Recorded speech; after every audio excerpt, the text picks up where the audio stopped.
So we're looking for a firm feel. Now, the net result of all this is we want to be able to come up to this bike. Here, you can let go from it now.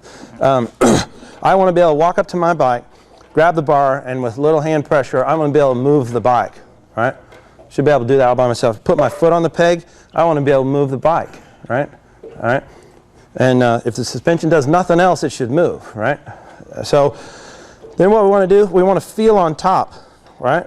Is this bike feel and appear balanced when we push on it, right? Does it compress uniformly? And does it return uniformly? And does it feel like we're putting a similar amount of pressure? Okay? And then we're going to bury it, if possible. We're going to do the same thing. We want to really smash this bike, right? And we want to see the thing work as a unit. Now, sometimes this is hard to do by yourself. Again, an easy way, hop on your bike, kind of ride in a jockey-like position, sort of like you're going down the straight, and pick your weight up off the seat a little bit, and bounce on the bike. Try and uniformly bounce on the bars and the seat, right? And feel of the chassis, and watch it. Look down at it. You want to see both ends working perfectly in unison. Okay, so if you see both ends go down, but one comes up first and the other one lags up, they're out of balance. The key thing we're looking for, total key to making a bike go faster around the track, is balance in the chassis. All right, one end stiff, one end soft. I did some math one time, and I don't remember the number exactly, but I sat down and I did the amount of time that elapses between when a bike with a 55-inch wheelbase, between when the front wheel goes over a bump and the back wheel goes over the same bump, right? Going just 50 miles an hour, right? Now, I can't even remember what the math was, but I remember it was like scientific notation to tell you how much time was between when those two wheels went over the bump, right? So, again, most people have this picture in their mind of, okay, the front wheel went over the bump and now the back wheel went over the bump, right?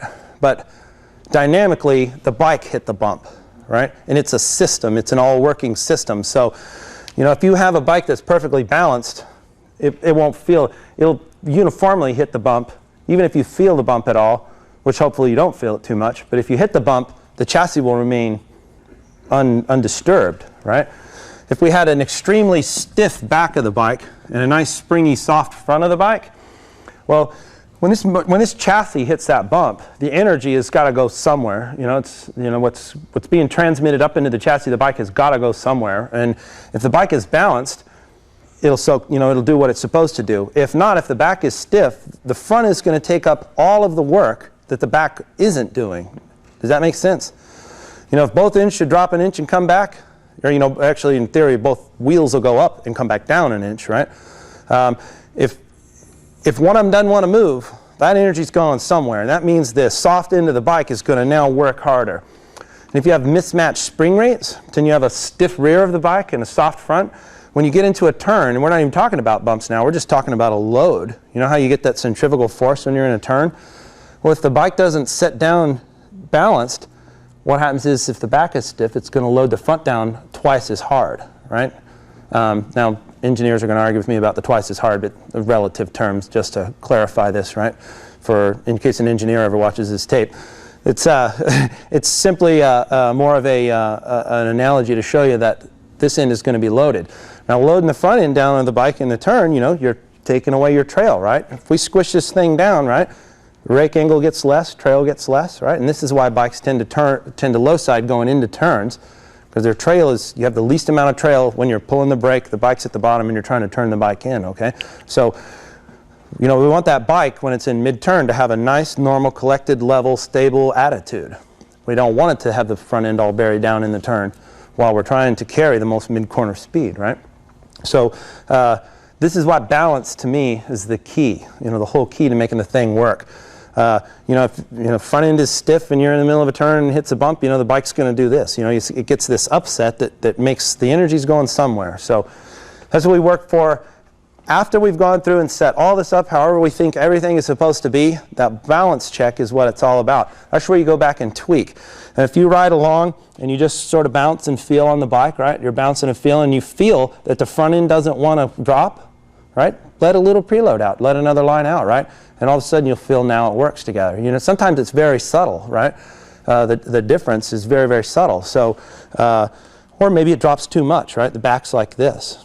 But you know you got your 10 mil of free sag. Just put one more little line in the fork and you'll be surprised. Everything comes back balanced all of a sudden.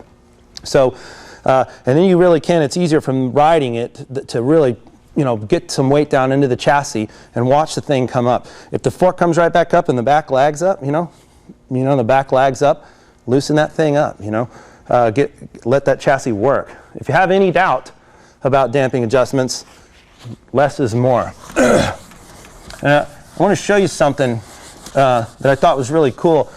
I went to a suspension seminar Paul Thied taught a few years back, and he had this philosophy about rebound damping. And let's say in the old days when suspension was really crappy, most people had springs and a rebound adjuster, if you were lucky, right? And so basically the only thing they had to go for was a rebound knob. Oh, my bike's moving around, grab that rebound knob and wind that thing up, right? Now, rebound damping, people like it because it makes the bike settle down. It makes it quit moving. And that feels good to them, right? So, but let's pretend we made a graph, and this is rebound damping.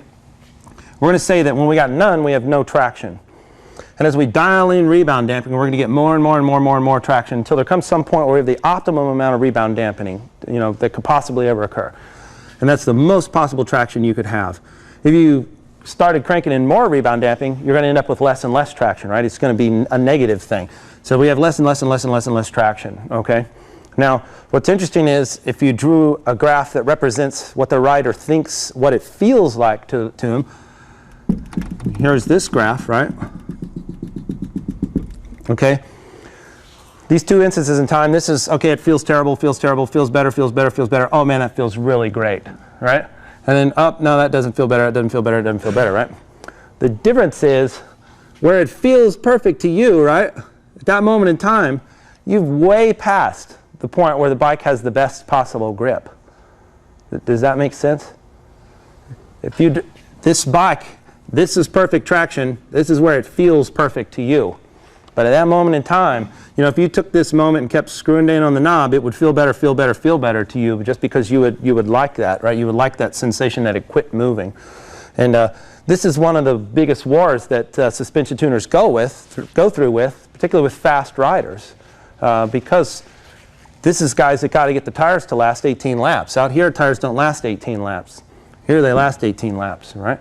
And that's a problem we go through all the time because they want that mental confidence to make them go fast. And we got to make the equipment last as well, right? So we're dealing with two psychologies there. But anyway, this was something Paul Thied showed me. I thought was really cool. Anyway,